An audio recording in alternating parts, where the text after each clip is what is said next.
Atma Namaste. Myself Deepthi Venkamma. I am a housewife and a healer from Bengaluru. Today's my topic is overcome over negative thinking. The teaching which we get is to learn something for ourselves and also teach others. This topic is very apt for me because I was having a lot of negative thinking about myself.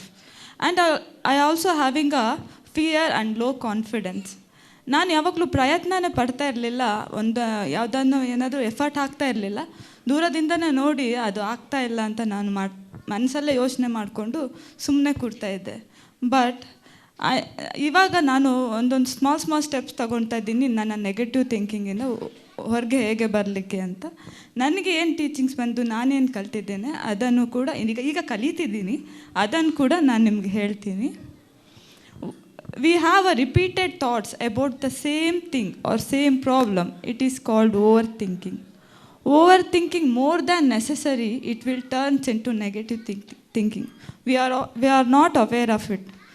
Humans are, this behavior is very common in humans.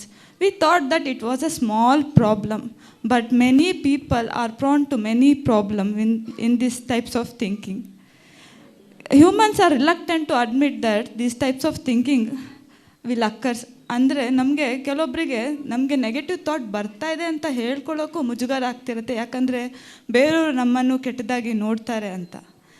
ಅದನ್ನು ನಾವು first ಬಿಡಬೇಕು. ನಾವು ಏನನ್ನು ನೋಡ್ತೀವಿ, what we see, what we hear, what we think, our mind store everything here. ಎಲ್ಲ ಪಾಸಿಟಿವ್ನೂ store ಮಾಡುತ್ತೆ, ನೆಗೆಟಿವ್ನೂ ಸ್ಟೋರ್ ಮಾಡುತ್ತೆ. ಬಟ್ ನೆಗೆಟಿವ್ ಜಾಸ್ತಿ ಮೈಂಡಲ್ಲಿ ಉಳ್ಕೊಳ್ಳತ್ತೆ. Negative behaviour like anxiety, jealousy, hatred, comparing with others, ಇದೆಲ್ಲವೂ ಕೂಡ negative behaviour. Why do you get these types of thoughts again and again? ನಮಗೆ ಯಾಕೆ ಈ ಥರ ಥಾಟ್ಸ್ಗಳು ಮತ್ತೆ ಮತ್ತೆ ಬರ್ತಾ ಇದೆ?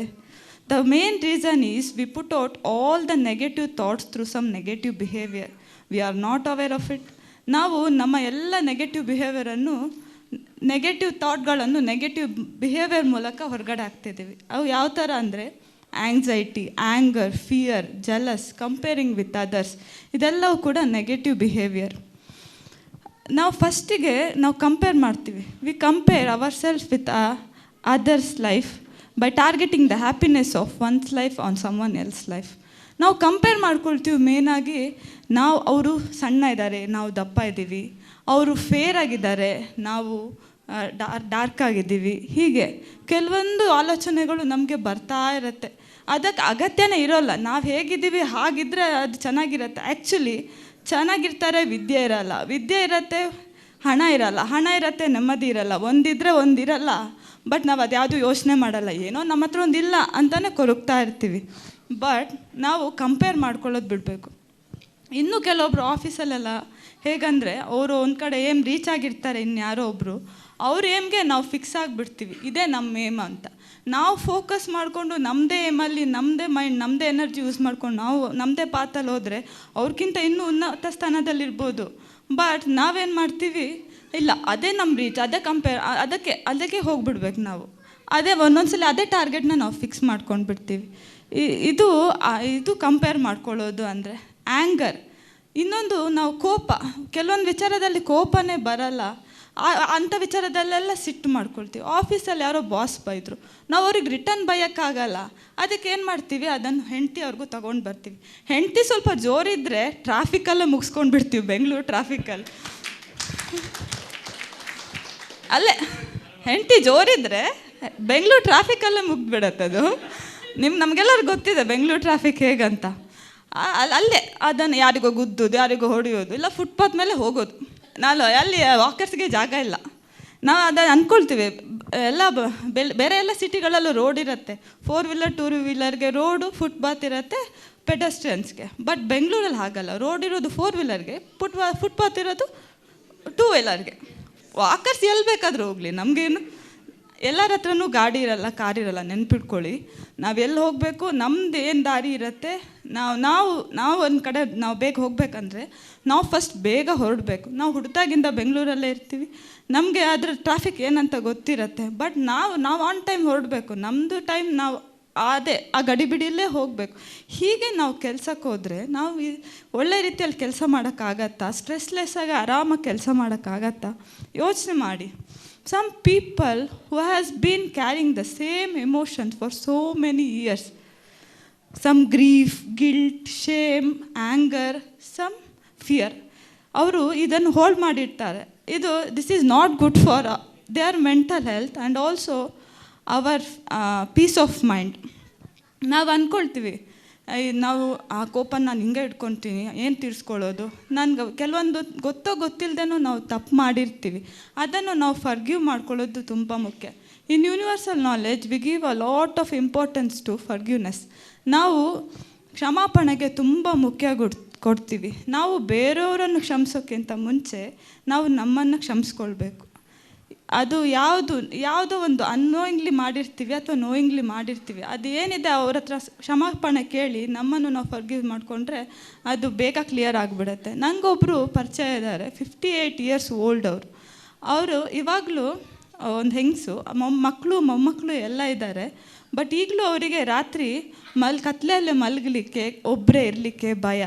ಯಾಕೆ ಅಂತ ಕೇಳಿದ್ರೆ, ಅವ್ರ ತಂದೆ ತಾಯಿ ಒಂದು 10 ಇಯರ್ಸ್ ಇರುವಾಗ ಇಬ್ಬರು ಪಾಪ ಕಷ್ಟದ ಪರಿಸ್ಥಿತಿ, ಇಬ್ಬರು ಕೆಲಸಕ್ಕೆ ಹೋಗ್ತಾ ಇರೋರು, ಮನೆಯಲ್ಲಿ ಅವ್ರನ್ನ ಯಾರು ನೋಡ್ಕೊಳ್ಳೋಕ್ಕಿಲ್ದಿರೋವಾಗ ಮನೇಲಿ ಬಿಟ್ಟು ಹೋಗೋರು.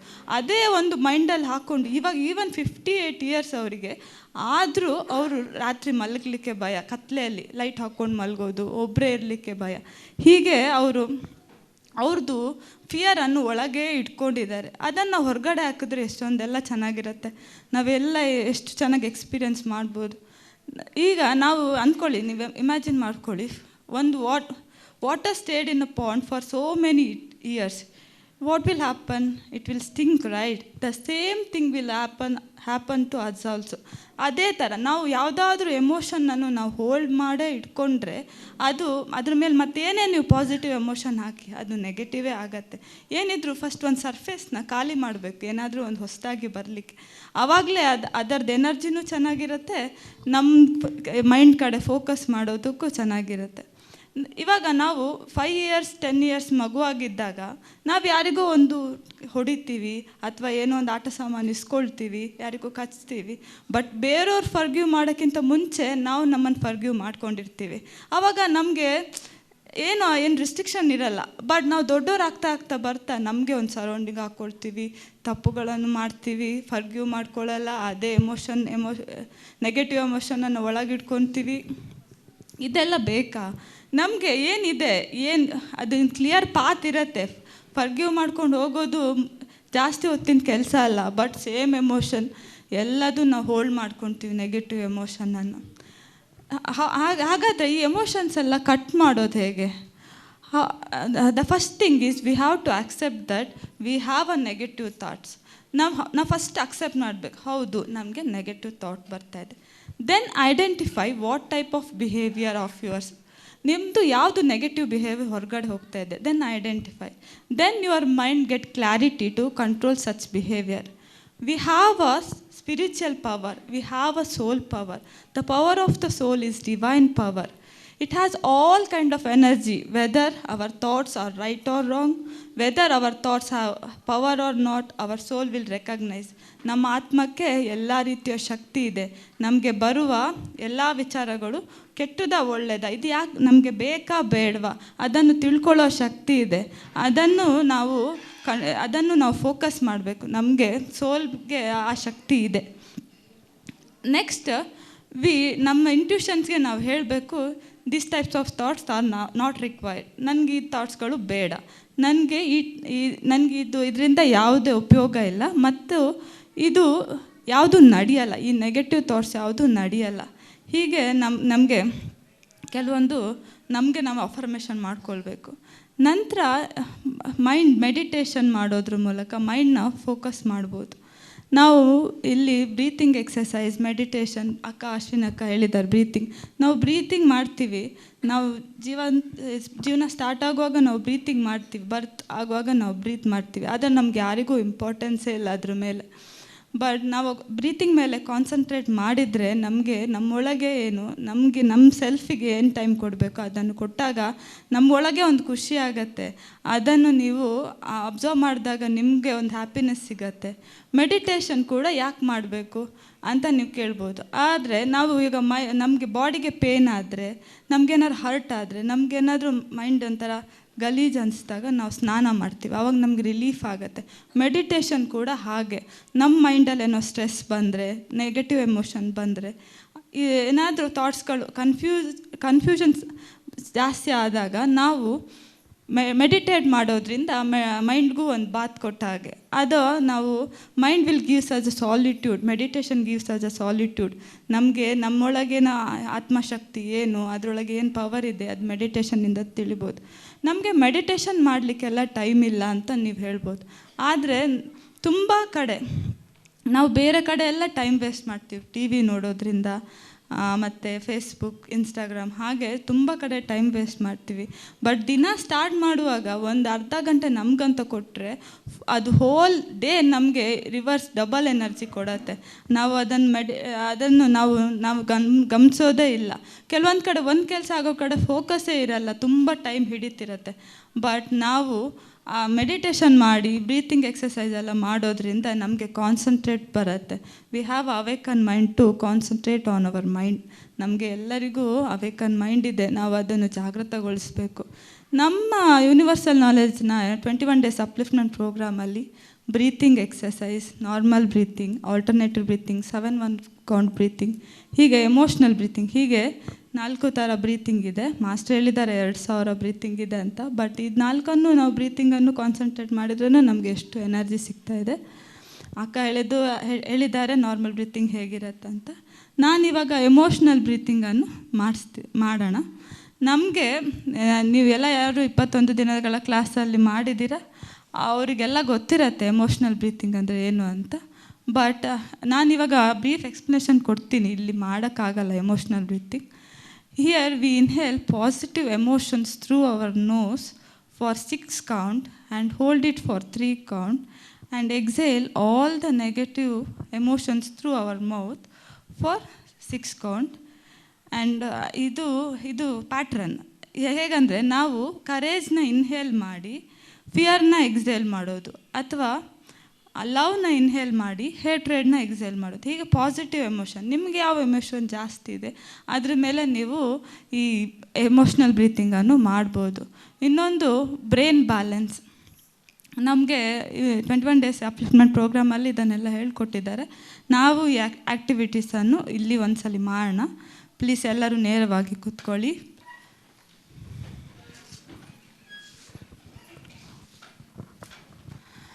Please open your hands like this. Place it on your chest. There should be a gap between both the hands. There should be a gap between both the hands. Akka.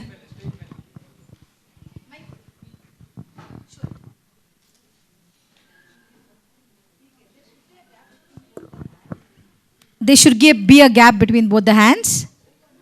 Open your hands, wide open.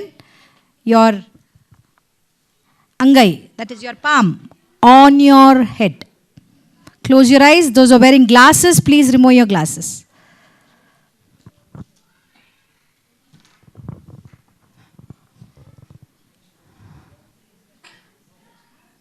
Close your eyes.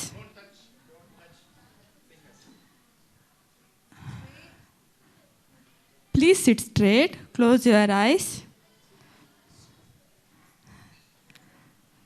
Please repeat after me. Brain cells, balance yourself. Brain cells, balance your eyes.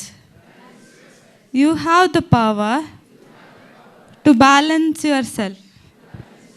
Please do a good job. Thank you. Brain cells, balance yourself. Brain cells, balance yourself. Brain cells, balance yourself. You have the power to balance yourself. Please do a good job. Thank you. Please bring your hands back. ಕೈಗಳನ್ನು ನಿಧಾನವಾಗಿ ಕೆಳಗೆ ತನ್ನಿ. Please open your eyes slowly. ನಿಮ್ಮ ಕಣ್ಣಲ್ಲಿ ಒಂದು brightness ಬಂದಿರುತ್ತೆ, observe ಮಾಡಿ. ಇದು ಬ್ರೈಟ್ನೆಸ್ ಬಂದಿದೆ ಅಂತಾದರೆ ನಿಮ್ಮ ಬ್ರೈನ್ ಬ್ಯಾಲೆನ್ಸ್ ಆಗಿದೆ ಅಂತ ಅರ್ಥ. ನಮ್ಮೆಲ್ಲರಿಗೂ ಲೆಫ್ಟ್ ಬ್ರೈನ್ ಹಾಗೂ ರೈಟ್ ಬ್ರೈನ್ ಇರುತ್ತೆ. ಲೆಫ್ಟ್ ಬ್ರೈನ್ ನ್ಯೂಮೆರಿಕಲ್ ಹಾಗೂ ಅನಾಲಿಟಿಕಲ್ ಆಗಿ ಥಿಂಕ್ ಮಾಡುತ್ತೆ. ರೈಟ್ ಬ್ರೈನ್ ಕ್ರಿಯೇಟಿವ್ ಆಗಿ ಮತ್ತು ಎಮೋಷ್ನಲ್ ಆಗಿ ಥಿಂಕ್ ಮಾಡುತ್ತೆ. ನಾವು ಎರಡು ಬ್ರೈನ್ನ ಬ್ಯಾಲೆನ್ಸ್ ಮಾಡೋದು ತುಂಬ ಮುಖ್ಯ. ಇದರಿಂದ ನಮಗೆ ನಮ್ಮ ಪಾತ್ ಮೇಲೆ ಫೋಕಸ್ ಮಾಡೋಕ್ಕೆ ಈಸಿ ಆಗುತ್ತೆ. ನಮಗೆ 100 ಥರ ಥಾಟ್ಸ್ ಬರ್ತಿದೆ ಅಂತಂದರೆ ನಾವು 100 ಥರ ಪಾಸಿಟಿವ್ ಥಿಂಕ್ ಮಾಡಿ ಅದನ್ನು ಚೇಂಜ್ ಮಾಡಬೇಕಂತಿಲ್ಲ. 100 ನೆಗೆಟಿವ್ ಥಾಟ್ಸ್ಗೆ 1 ಪಾಸಿಟಿವ್ ಥಾಟ್ಸ್ ಸಾಕು ಅದೆಲ್ಲದು ಚೇಂಜ್ ಆಗೋಕ್ಕೆ. ನಾವು ಬೇರೆಯವ್ರ ಬಿಹೇವಿಯರ್ ಏನು, ಅದು action, thoughts we cannot change.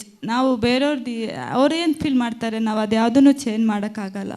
But we can change our action, our behaviour, our thought, our mind. ನಾನು ಕೂಡ ಈ ನೆಗೆಟಿವ್ ಥಾಟನ್ನು ಅನುಭವಿಸಿ ಬಂದಿದ್ದೀನಿ. ಸುಮಾರು 20 ವರ್ಷಗಳ ಕಾಲ ನನ್ನಲ್ಲೂ ಭಯ ಇಟ್ಕೊಂಡು ನಾನು ಏನು ಪ್ರಯತ್ನ ಮಾಡದೆ ಇಲ್ಲಿ ಬಂದಿದ್ದೀನಿ.